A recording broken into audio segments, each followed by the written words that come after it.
यह डरावनी कहानी एक ऐसी शहर की लड़की के बारे में है जो शहर से दूर एक गांव में अपने छोटे घर में समय बिताती थी, जहां उसका सामना एक भयानक चीज से हो जाता है। मेरा नाम पुष्पा है और मैं 26 साल की हूँ। मैं शहर में एक ऑफिस में काम करती हूँ। छुट्टियों में मुझे शहर की भीड़ भाड़ से दूर किसी गांव में समय बिताना बहुत पसंद है। एक छोटे से गांव में मेरा घर है जो कि जंगल के बिल्कुल किनारे पर बसा हुआ है, पर एक हादसे के बाद मैंने उस गांव में जाना छोड़ दिया। मैं काम से बहुत थक गई थी, मुझे आराम की सख्त ज़रूरत थी, इसलिए मैंने शहर से बाहर जाने की सोची। मैं अपने घर गई, अपना सामान पैक किया और अपनी कार से गांव की तरफ निकल गई। जब मैं गांव पहुंची तब शाम हो चुकी थी और मैं लॉन्ग ड्राइव की वजह से काफ़ी थक गई थी। मैं सीधे बिस्तर पर जाकर सो गई। आधी रात को कार की अलार्म बजने के कारण मेरी नींद खुली। मैंने खिड़की से बाहर की ओर देखा, पर वहां कोई नहीं दिख रहा था। फिर मैंने अपनी कार की चाबी ढूंढी और अलार्म को बंद किया। जब वह तेज अलार्म बंद हुआ तो मैं फिर से बेड पर लेट गई और सोने की कोशिश करने लगी। थोड़ी देर बाद फिर से अलार्म बजने लगा।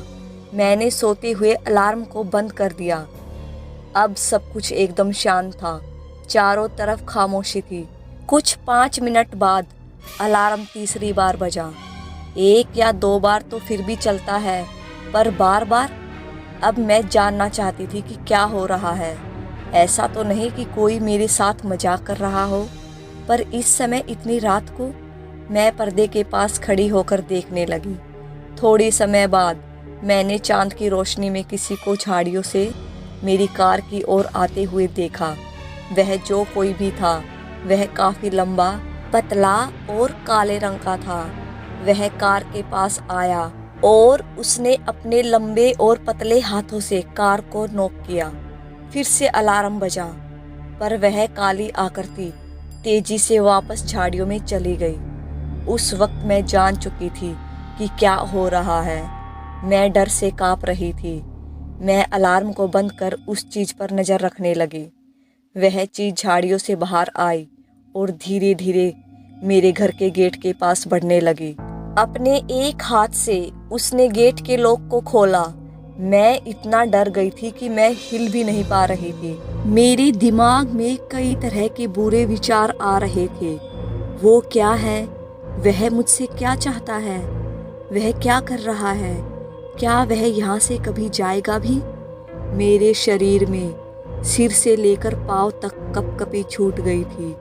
मेरा गला सूख गया था और मेरे दिल की धड़कन तेज हो रही थी। मैं बहुत ही भयभीत थी और डर के मारे मेरे दांत किटकिटा रहे थे। मैंने खुद पर काबू पाया और मैं उतनी तेजी से नीचे चली गई जितनी तेजी से मैं जा सकती थी। मैं बस लाइट्स ऑन करने ही वाली थी कि तभी मेरे पैर जम गए। वो काली आकृति खिड़की के बाहर खड़ी थी। वह खिड़की से अंदर की ओर देख रहा था कि कोई अंदर है या नहीं। मैं जल्दी से अपने सोफे के पीछे छुपकर देखने लगी। तब मुझे समझ आया कि कार के साथ छेड़छाड़ करना केवल उसका अपने शिकार को बाहर लाने का तरीका था। मैं उसके डरावने चेहरे से अपनी आंखों को हटा नहीं पा रही थी। उसकी चमड़ी राख की तरह थी जिस पर सिलवटें पड़ी हुई थी। उसकी आंखें छोटी और पूरी तरह से लाल थी। उसकी नाक की जगह पर 2 बड़े बड़े गड्ढे थे। उसके चेहरे और होठों की जगह बड़े बड़े पैने दांतों की 2 लाइनें थी।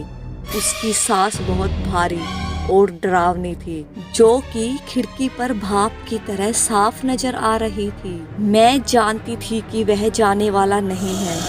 खिड़की के पास थोड़ी देर तक खड़े रहने के बाद मुझे उसकी फ्रंट डोर को खोलने की आवाज़ आई। मैंने देखा कि वह दरवाजे के हैंडल को खोलने की कोशिश कर रहा था और उसके बाद उस जानवर ने एक तेज आवाज़ निकाली। वह आवाज़ किसी इंसान की तो हो नहीं सकती थी। वह आवाज़ ऐसी थी कि मानो कोई पागल कुत्ता हड्डी को चबा रहा हो। गहरी तथा भयंकर। जानवर के घुर्राने की आवाज़ थी उसकी। मैं जानती थी कि यदि इसने मुझे देख लिया तो यह कुछ भी करके अंदर आ जाएगा। मैंने अपने आप को सोफे के पीछे छिपाया। मैं सोफे की परछाइयों में छिपना चाहती थी और बिल्कुल भी आवाज़ नहीं करना चाहती थी। मेरी आंखों से आंसू बह रहे थे। मैं अपनी सांसों की आवाज़ सुन पा रही थी। मैं बस मरने ही वाली थी। मुझे नहीं पता मैं कितनी देर तक वहाँ छिपी रही। जब मैं उठी तो मैंने दरवाजे की तरफ देखा। वह जानवर जा चुका था।